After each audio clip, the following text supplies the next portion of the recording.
अर्चना Jaiswal, economics second year. हम लोग second chapter पढ़ रहे हैं, जिसमें आज टॉपिक पढ़ेंगे मांग किसे कहते हैं। ठीक है बच्चों,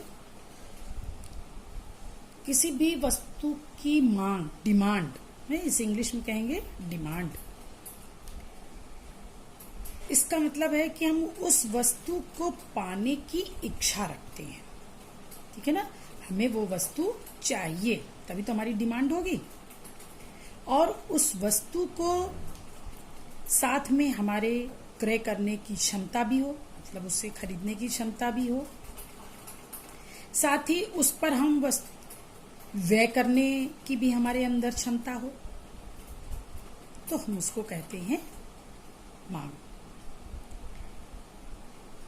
कोई भी वस्तु का मांग का तात्पर्य हुआ कि वस्तु की वह मात्रा है जब उपभोक्ता, मतलब उसको उपभोग करने वाला, एक निश्चित कीमत पर और एक निश्चित समय में, ध्यान दो, निश्चित कीमत पर और निश्चित समय में उस वस्तु को क्रय करने की इच्छा रखता हो, तब हम उसे कहते हैं मांग। ठीक है बच्चों, मांग की डेफिनेशन समझ में आ गई। ये तीन आवश्यक चीजें हैं जो इसको प्रकाशित करती हैं। तुमने देखा, तीन बातें इसमें आती हैं।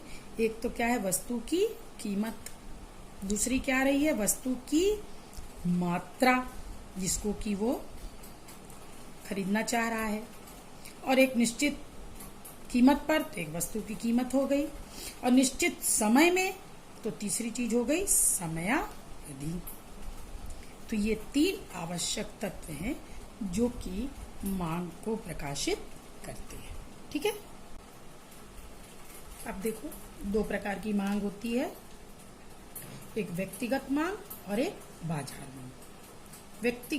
व्यक्तिगत से समझ में आ रहा होगा कि वो मांग है जो एक व्यक्ति के द्वारा एक निश्चित समय में निश्चित कीमत पर वस्तु की मांगी हुई मात्रा प्रकट किया जाए, तो उसे कहेंगे व्यक्तिगत मांग। बाजार मांग, इसमें कई क्रेता आएंगे, तो एक निश्चित समय पर और निश्चित कीमत पर सभी क्रेताओं की जो कुल मांग होगी, उन सबको जोड़ करके हम बाजार की मांग को तय करते हैं। मतलब व्यक्तिगत मांग जितनी भी है अलग अलग लोगों की, उसका हम कुल योग कर लें तो ये कहलाएगा बाजार मांग। ठीक है, तो ये बाजार में एक निश्चित समय में सभी क्रेता के द्वारा दी गई कीमत पर खरीदने के लिए अगर वो क्रेता तैयार है, तो वो टोटल कहलाता है बाजार मांग।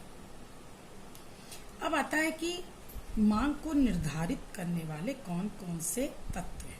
मतलब उपभोक्ता जब किसी भी वस्तु को क्रय करता है, तो उसको क्रय करने का जो वो निर्णय लेता है कि हमें इस कीमत पर वो खरीदने को तैयार है, तो वो उसकी जो डिमांड होती है, इस निर्णय को, क्रय करने के निर्णय को जो तत्व निर्धारित करते हैं, प्रभावित करते हैं, उसको हम कहते हैं मांग निर्धारक तत्व। तो किसी भी वस्तु की व्यक्तिगत मांग को निर्धारित करने वाले, प्रभावित करने वाले कुछ कारक हैं। जैसे क्या चीज, वस्तु की मांग। पहली चीज क्या है, वस्तु की मांग।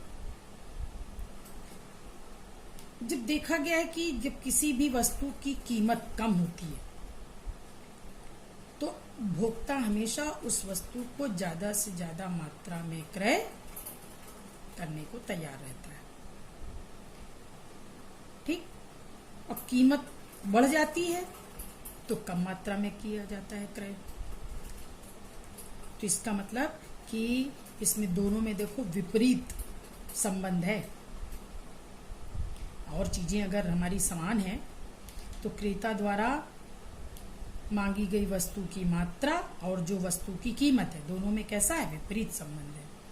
कीमत ज्यादा है तो वो कम क्रय करेगा, कीमत कम है तो वो ज्यादा क्रय करेगा। ठीक, तो वस्तु की डिमांड इस पे निर्भर करती है। दूसरी क्या डिपेंड करती है? वस्तु की कीमत। एक उपभोक्ता एक विशेष वस्तु की मांग कर सकता है, ठीक। और जिस वस्तु को वो डिमांड करता है उसको क्रय करते समय वो उसी से संबंधित वस्तु की कीमत भी पूछता है, ठीक है ना। संबंधित वस्तु की कीमत मतलब जिसकी वो डिमांड कर रहा है उसी की वो कीमत पूछता है। तो इससे संबंधित वस्तु भी दो प्रकार की देखो हो सकती है। एक कहलाएगा स्थानापन्न वस्तु, एक कहलाएगा पूरक वस्तु। स्थानापन्न वस्तु किसको कहेंगे? जिसका प्रयोग हम लोग किसी एक चीज की जैसे आवश्यकता है उसकी जगह पे हम उसका सब्स्टिट्यूट इस्तेमाल कर ले, उसकी जगह पे दूसरी चीज का इस्तेमाल कर ले और हमें वो संतुष्टि सरलता से मिल जाए। जैसे चाय और कॉफी, ठीक है।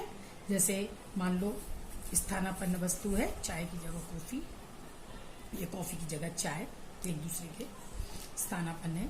अगर इनकी कीमत बढ़ गई तो वस्तु की डिमांड में वृद्धि हो जाती है। कीमत कम हो गई है ना, कीमत अगर कम हो गई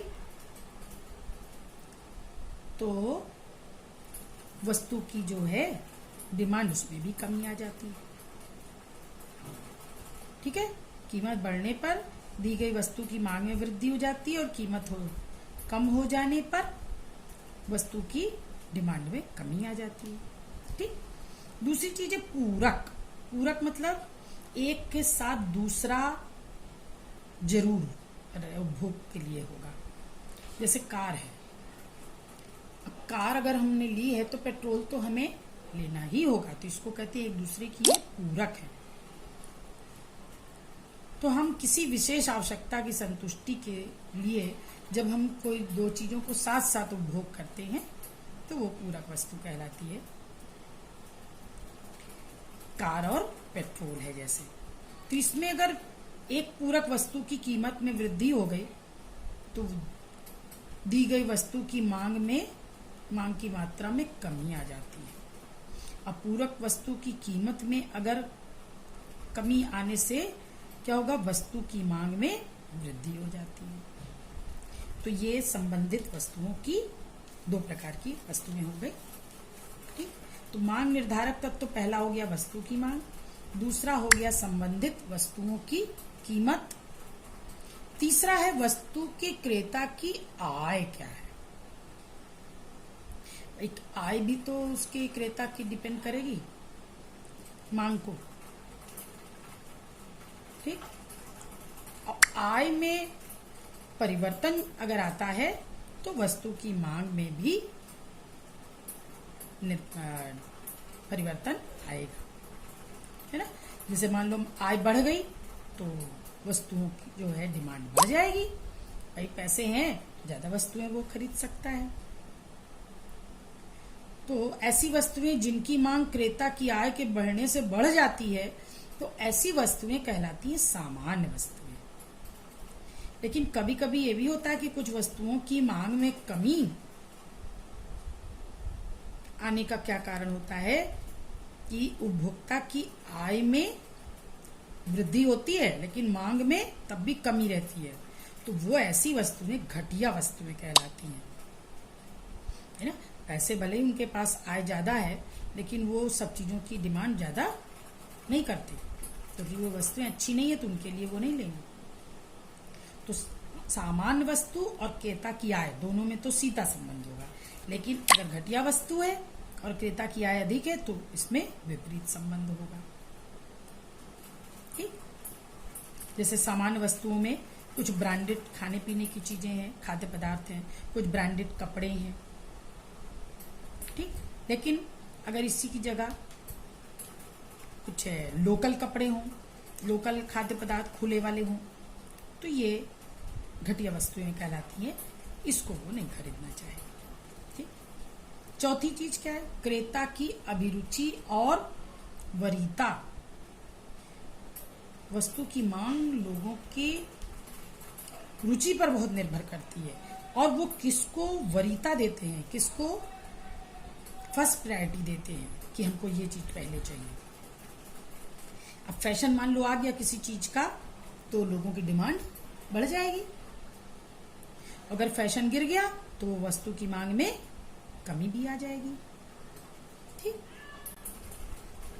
ठीक है बच्चों, इस तरह से हम लोगों ने आज देखा कि मांग किसे कहते हैं। दो प्रकार की मांग होती है। मांग को निर्धारित करने वाले कौन कौन से तत्व हैं, 4 चीजें हो गई। तो आज हम लोग यहीं पर खत्म करते हैं, इसके आगे कल हम लोग लेंगे। थैंक यू बच्चों।